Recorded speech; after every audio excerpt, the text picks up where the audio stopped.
La selección nacional de voleibol, parece mentira, entrenaba en la casa sindical. Que aquí en el Paraíso. En el Paraíso.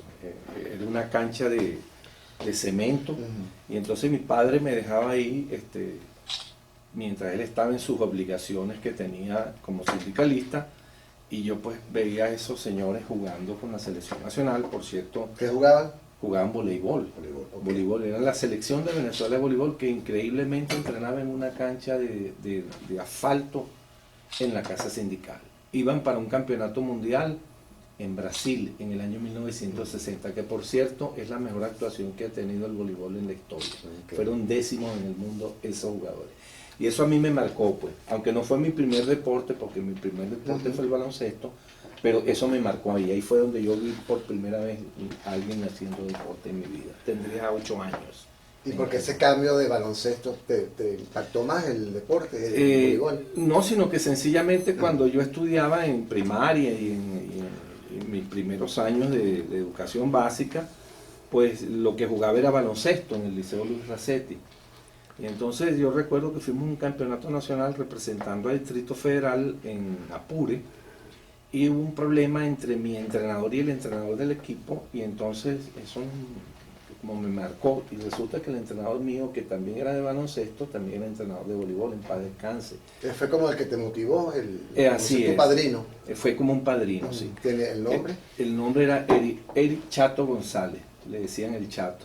Era un entrenador de la Escuela Nacional de Entrenadores y era entrenador de baloncesto y entrenador de voleibol, pero fue el que me indujo a comenzar a entrenar voleibol en mi niñez. El voleibol comenzó, es amateur en aquella época. Okay. En aquella época no había el voleibol profesional que hay hoy en día. En aquella época era un deporte amateur.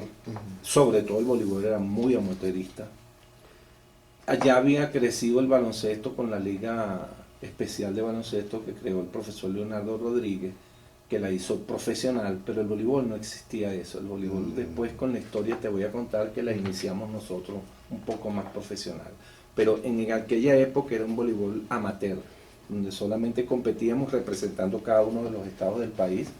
Jugaba el Zulia, jugaba por Oriente, jugaban varios estados, y la fuerza la tenían Miranda y Distrito Federal, que eran los equipos más fuertes. La mayoría de los jugadores de la selección nacional de aquellas épocas, hablando de 1960 hasta 1970, los jugadores eran de Distrito Federal y Miranda.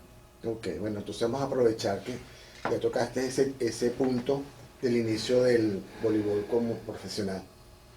Sí, ya cuando tú llegas a la selección de Distrito Federal, ya estás representando un estado, y entonces ya tomas la cosa como más en serio, pues ya esto es disciplinadamente 5 horas del día que tú dedicas a entrenar para representar a tu estado. Y cuando vas a las competencias nacionales, allí empiezas a descollar en algunos casos los jugadores que son más talentosos, y entonces esos jugadores talentosos que están alrededor de todo el país los llaman a la selección nacional. Como te dije, pues en aquella época los más talentosos estaban entre Distrito Federal y Miranda.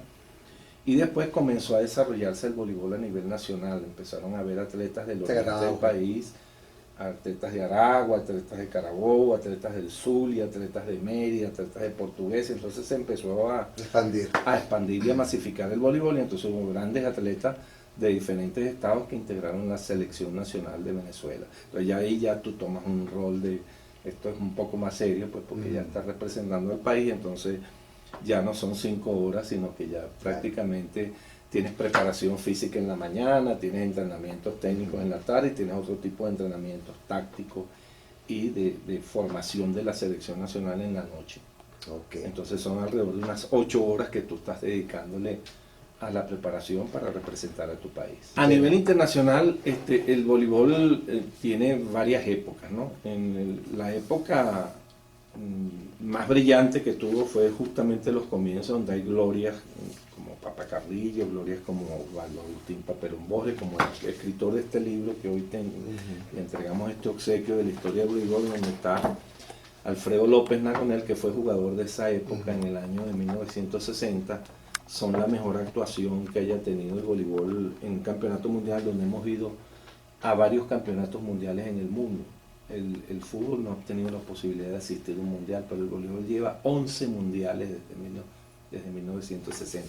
Por cierto que en el legado histórico de la Biblioteca Nacional está Vicente Pastor, que ustedes entrevistaron, que tiene 5 campeonatos del mundo, es un récord Guinness, ningún jugador en el mundo tiene esa posibilidad, y él comenzó en una época donde yo ingresé también a la selección nacional, pero él duró mucho más que yo como jugador de la selección nacional. Yo después fui entrenador de él en un campeonato del mundo en la selección. Pero para hacer el cuento un poquito, irme en retrospectiva, nuestra primera competencia trajeron un brasilero aquí en el año 69 llamado Decio Viotti, porque los entrenadores habían sido solo venezolanos. Y el mejor voleibol que yo recuerdo en la historia de toda la vida es Brasil, porque Brasil siempre se ha mantenido en un nivel muy alto. Hay otros países como Cuba que ha subido, pero también ha bajado. Estados Unidos ha tenido sus altibajos. Rusia también ha tenido sus altibajos, pero Brasil ha sido, desde que se empezó este deporte desde hace tantos años, desde 1947, pues, se creó la Federación Internacional de Voleibol, pero el voleibol comienza desde 1938, fue la primera vez que Venezuela asistió a una competencia. Fue una persona que también es un patrimonio del país, como fue Chiquitín Etegui, que asistió a esa competencia en los Juegos Bolivarianos en 1938 que se realizaron en Bogotá. Esa fue la primera competencia de voleibol que se realizó. En el femenino, la primera competencia que se realizó fue en 1946 en unos Juegos Centroamericanos en Medellín. Y desde ahí ha venido la selección nacional haciendo su paso hasta que llegó en 1960 a ir a ese campeonato mundial que te estoy refiriendo, donde están todas estas glorias. Después de esto, nosotros en el año 69, como te dije, pues llegó Decio Viotti, nosotros integramos la preselección y había una especie de transición, aquellos jugadores del año 60 que estaban ya en su retiro y un grupo de muchachos muy jóvenes que estábamos comenzando a integrarnos a la preselección, y algunos quedaron, otros no quedamos y fuimos quedando en el tiempo. Okay. De entre esos jugadores, nuestra primera incursión de esta nueva camada de jugadores, donde tienes a Marcos Liendo, donde tienes a Vicente Pastor, donde tienes a un servidor y otros muchos jugadores que sustituyeron a todas aquellas glorias, fue en los Juegos Bolivarianos del año 73, 1973 en Panamá. Mi primera competencia oficial fue un suramericano en Bucaramanga en 1973, donde agarramos tercer lugar. Y después más nunca pudimos agarrar tercer lugar, siempre fuimos medalla de plata. Solamente nos ganaba Brasil, no nos ganaba ningún otro equipo. Si en aquella época hubiera sucedido lo que hay hoy en día, nosotros hubiéramos asistido a varios Juegos Olímpicos, porque hoy inclusive van algunos equipos a un repechaje por tercero y cuarto, tienen la opción de ir a los Juegos Olímpicos. O un caso que inédito, Brasil realizó los Juegos Olímpicos en 2016 en Brasil, entonces como es sede hay un cupo más para Sudamérica, y entonces va otro país más porque ya Brasil es sede, pero solamente se han jugado unos Juegos Olímpicos una sola vez en la historia, que fueron esos Juegos aquí en Brasil. Así llegamos a la máxima competencia que uno puede llegar, que son o los Juegos Olímpicos o el Campeonato del Mundo. Entonces, en el 1974 fue mi primera competencia en un campeonato del mundo en México, fue también la primera competencia de Marcos, la primera competencia de Vicente. Yo ya después, yo no seguí, porque yo me hice después entrenador de la selección nacional. Vicente sí siguió jugando, tuvo 5 campeonatos del mundo, pasó de México 74, fue a Italia en el 78, fue a Argentina en el 82, yo lo llevé como jugador a Francia, a él y a Marcos en el 86, y los 4 hasta ese momento tenían 4 campeonatos del mundo. Ya era una odisea que un jugador en el mundo hubiera ido a cuantos campeonatos mundiales. Vino el quinto, que fue en Brasil en el año de 1990, y Marcos Liendo tuvo un problema familiar y no pudo asistir, pero Vicente sí fue. Por eso es récord Guinness y por eso tiene 5 campeonatos del mundo. Si lo llevamos a la historia de lo que está sucediendo ahorita, que hay una pasión en Venezuela por el fútbol, los venezolanos están ávidos de que haya un campeonato del mundo, porque es la competencia más importante que hay en el planeta, ir a un mundial. Entonces, en Venezuela, los dirigentes deportivos de aquella época de antaño eran caballeros, eran lord, eran personas que tenían recursos, pero eso no es la realidad de lo que ha sucedido en los últimos años. Un presidente de una federación es un tipo que está dedicado a eso para que su trabajo le rinda. Entonces no puede trabajar ad honorem, debería tener un sueldo, un salario, Claro. para que eso, Justo, para que eso lo obligue a cumplir una función y no desvirtúe el trabajo por otras cosas que tenga que hacer para poder subsistir. Eso debería cambiarse en la ley del deporte, nunca lo han hecho. Eso está ocurriendo. Eso está ocurriendo, pero los miembros de una junta directiva de una federación son personas ad honorem y eso no es conveniente. Eso más bien lo que hace es propiciar que hayan tentaciones, que hayan cosas que no estén bien o que no se dediquen totalmente a hacer Exacto. la labor. Por eso, esa ha sido la diferencia del voleibol venezolano, por ejemplo, con el brasilero, porque el brasilero son clubes, la gente están bien pagada, los entrenadores, están bien pagados los dirigentes, tienen carreras, han llegado a montar hasta Juegos Olímpicos en Sudamérica. Esa es la gran diferencia con Venezuela, por eso son tan buenos, Claro. porque tienen profesionalmente un ranking que les permite... Hay un respeto para ese lado. Sí, es un trabajo, pues les permite vivir de eso y para eso son profesionales. En Venezuela no, en Venezuela la mayoría de las personas que se dedican a estas cosas las hacen ad honorem y eso No se alarga, no rinde los Exacto, frutos que debería ser.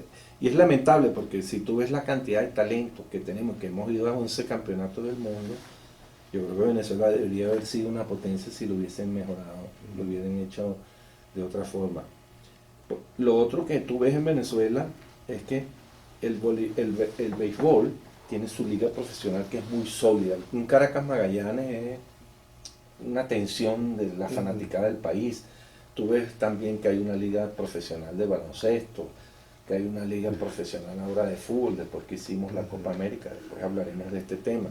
Pero el voleibol no ha tenido una liga, y de hecho yo creé una liga con Germán Chiquetenegui que nos autorizó la Federación Internacional de Voleibol, pero no, es que el mismo deporte del voleibol no ha sido tan bien comercializado. Tú, por ejemplo, te hablan del boxeo y tú vas a Floyd Mayweather, te hablan del tenis.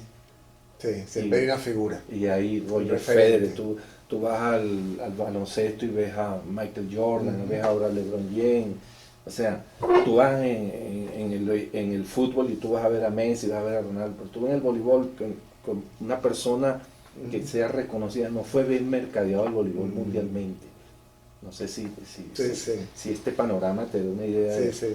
No hay como una figura, pero un referente. Un referente. Sí. Tú en la mayoría de los deportes tú tienes un referente.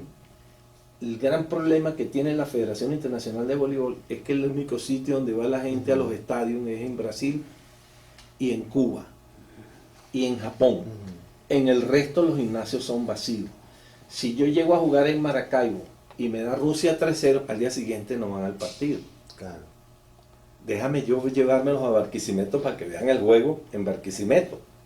Entonces llenamos los dos estadios. O sea, todas estas cosas tú las tienes que manejar para ir tratando de que vaya gente, porque es bien terrible que haya quórum, que haya foro, que el aforo esté repleto, que haya felicidad en los fanáticos. Bueno, eso para mí siempre fue vital. Si iba a ser un evento, inclusive en la playa, nosotros éramos líderes de los eventos de playa.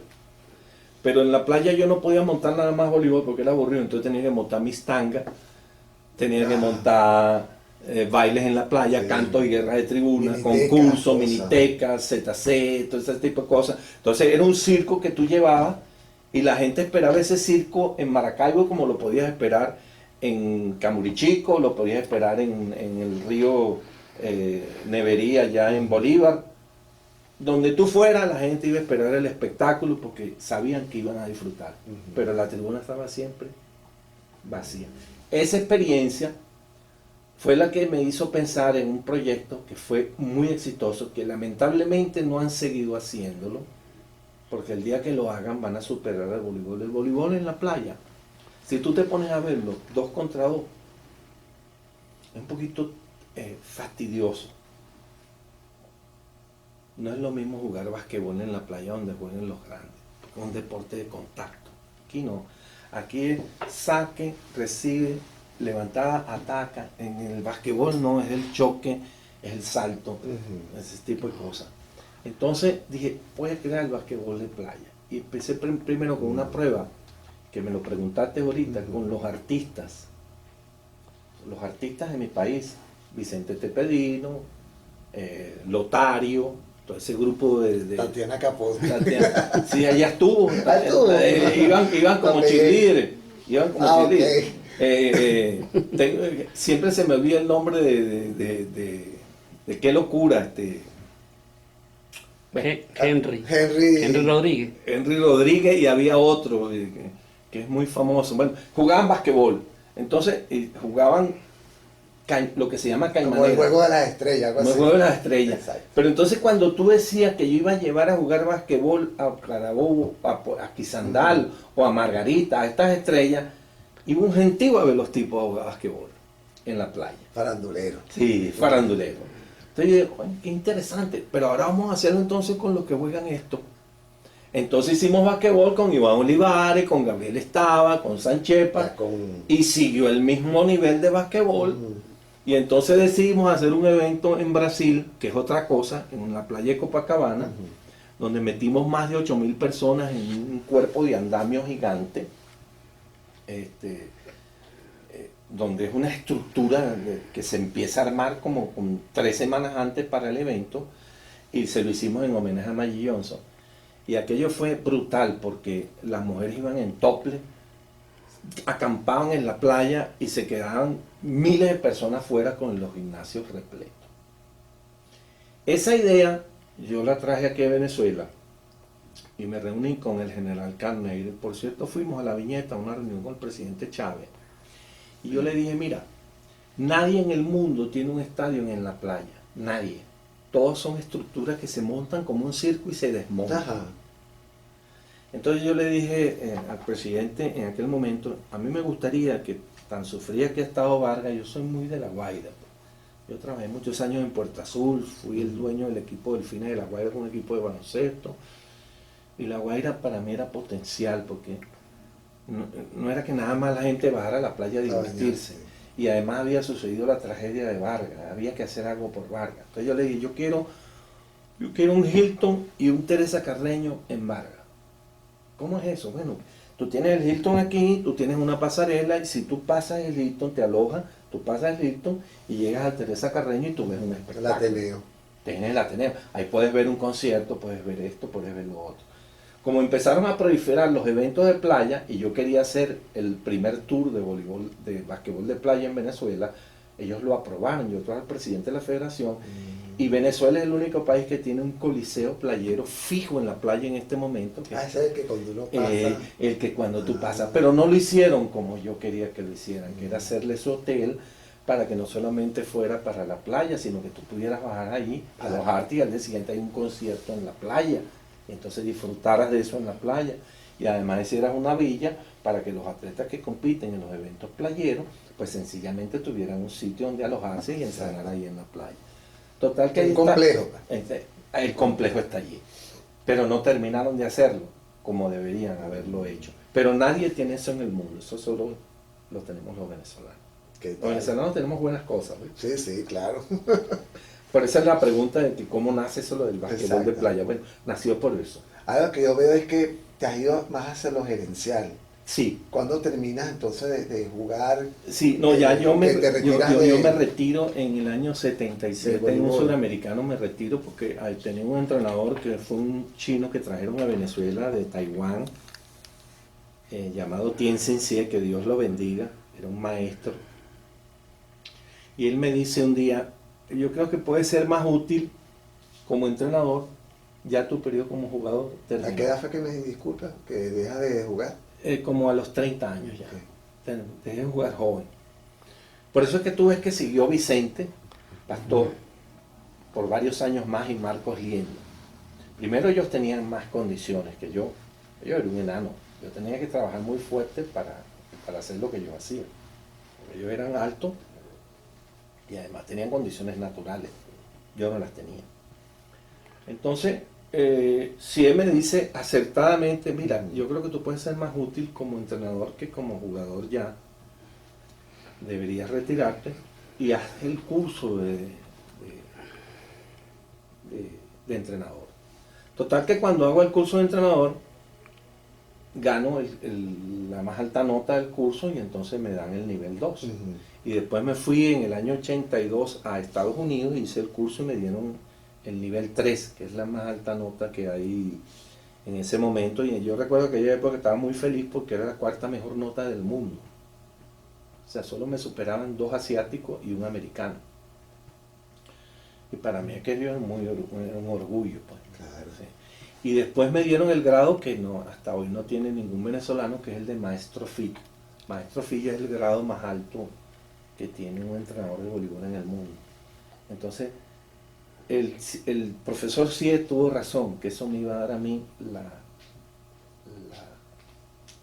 la carrera de... Sí, dejaste como el uniforme. Sí, lo colgué para dirigir a los que se ponen, a los que se ponen en el uniforme. Sí, la cuestión gerencial. Bueno, y en este momento te puedo decir que lo vengo trabajando desde hace como en pandemia, que el único deporte que yo veo ahorita con opciones como las que estás viendo es el atletismo.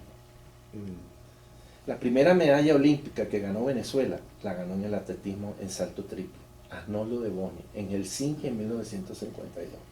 La última la ganó Yolimar Rojas con récord olímpico y récord mundial. Ayer. No, en los Juegos Olímpicos, en Tokio. Pero ayer acaba de batir su propio récord. O sea, el único deporte que tiene chance para los próximos Juegos Olímpicos de ganar medalla, si no tiene una lesión, es el atletismo. Esta muchacha va a volver a hacer una cosa que no ha sucedido en el país, doble medallista de oro en la historia de Venezuela. Eso no existe, eso es una hazaña, eso sí es una hazaña, que ganes 2 medallas de oro. Oye, sí. en unos Juegos Olímpicos. Esta podría ganar hasta 3, porque si esta muchacha se cuida, todavía tiene la juventud para llegar a los Juegos Olímpicos de Los Ángeles en 2028. Las categorías en mi país, están las categorías menores donde está el mini ball, el infantil, el junior y el juvenil. Y después vienen mayores. Mini ball son los niños que tienen menos de 10 años, 10, 12 años. El infantil tiene entre 12 y 14 años. El junior está entre 14 y 16 años. Entre 16 y 18 el juvenil, y después viene la categoría mayores. Y ahora se ha creado una categoría para los que son adultos, los veteranos, máster, y entonces ellos se dividen ahora en categorías de 5 años, por ejemplo, 40, 45, 46, 50. Tercera edad, sí. O sea, hay diversas categorías. O sea que la categoría tiene que ver mucho con la edad. Las divisiones, hay 2, femenino y masculino. Esas son las divisiones. En cuanto a lo que tiene que ver con las competencias, ya más o menos en el estado se hacen las competencias distritales, donde sale la selección de esos distritales para representar el estado en los campeonatos nacionales. Y de allí salen los atletas que van a la selección nacional, que te representan en las competencias internacionales, que son las que yo te mencioné, Juegos Bolivarianos, Sudamericanos, Centroamericanos, Panamericanos y los Juegos Olímpicos. Ese es más o menos el tema de lo que tiene que ver. ¿Y las modalidades de juego?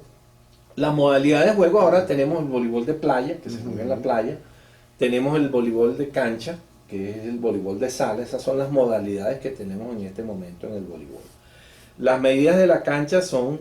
Hay para discapacitados, ¿no? Sí, hay para discapacitados que juegan sentados, que son en los Juegos Paralímpicos. Tú sabes que cuando terminan los Juegos Olímpicos, el país que sede monta los Juegos Paralímpicos. Son aquellas personas discapacitadas que tienen problemas de autismo, que tienen problemas de motricidad, que tienen problemas de visión. Inclusive hay unos que no participan, que son los sordolímpicos, que tienen unos juegos aparte, que son los sordolímpicos. Y las medidas, pues que me preguntaba, es 18 de largo por 9 de ancho, la cancha completa. Cada equipo juega en 81 metros cuadrados, que son 9 por 9, y está dividida por una malla, que en el caso de las mujeres tiene una altura de 2.24, y en el caso de los hombres... diferencia, sí. En el caso de los hombres tiene una medida de 2.43. ¿Cuántos participan en un juego? Hay 6 titulares, pero ahora hay el líbero que entra y sale, pero normalmente son 12 jugadores que tú puedes irlos cambiando de acuerdo a las situaciones de juego que se vayan presentando porque lo necesiten, bien sea como atacante o bien sea como zagueros.